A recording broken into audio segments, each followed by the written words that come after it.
अस्सलाम भरारी की हाल चाल ने ठीक ठाक 2026 25 तरीक की भरारी वीडियो 19 पीस भेजना वास्ते लैके हाजिर हैं। लोकेशन साड़ी कसूर की कारगो आल पाकिस्तान। रेट भरारी बिल्कुल मुनासिब 550 रुपये पार।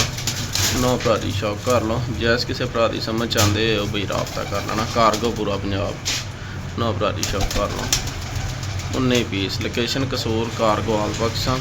नो भरारी शौक कर लो जैस किसी भरा की समझ चाहते हो बई राबता कर लेना। 550 रुपये पार। लोकेशन कसूर कारगो आल पाकिस्तान। नो भरारी शौक कर लो जैस किसी भरा की समझ चाहते हो भी राबता कर लो।